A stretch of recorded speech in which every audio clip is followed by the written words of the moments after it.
இங்கேருந்து 50 இன்ச்சஸ் இங்கேருந்து 50 இன்ச்சஸ் எடுத்துக்கிறேன். இது வந்து என்னோட ஃப்ரண்ட் பார்ட்டுக்கு, இது வந்து என்னோட பேக் பார்ட்டுக்கு 2 மடங்கு 50 வேணும். ஃப்ரண்ட்டுக்கு 50, பேக்குக்கு 50. 50 pack 50, fold it in half. இந்த ஃபோல்டிங் இருக்கு இல்லையா, இதை எப்படி கையில் பிடிச்சு இதை கிராஸ்.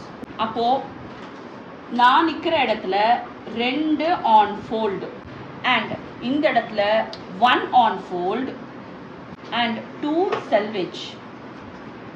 சம்டைம் இங்கே வந்து 2 செல்வேஜ் இருக்கும் அண்ட் 2 ராயேஜ் இருக்கும்.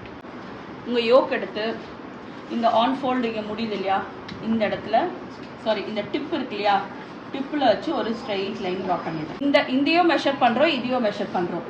இதை மெஷர் பண்ணனா எனக்கு 6 சென்டிமீட்டர் வருது, இங்கே போனால் 7 வருது. தெரியுதா? இப்போ நான் 6 எடுக்கணுமா 7 எடுக்கணும்? ஞாபகம் இருக்கா? எப்போவுமே எது சின்ன நம்பரோ அதான் எடுக்கணும். இங்கேருந்து 6 தான் கம்மியாக இருக்குது, நான் இங்கே 6 மார்க் பண்ணுறேன். திரும்பி இதே டிப்பில் வைக்கிறேன், அப்படியே 6க்கு நான் ஷேப் பண்ணுறேன். தெரியுதா எவ்வளோ தூரம் மேலே ஏறி இருக்கு? இந்த 31 + 1 inch of C 32. ஸோ 32 எங்கேருந்து எடுக்கணும்?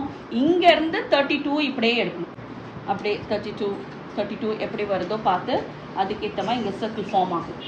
ஒருவேளை நான் இங்கே இது வந்து கொஞ்சம் எக்ஸ்பீரியன்ஸ் ஆகிடுச்சுன்னா இப்படி பண்ணலாம்.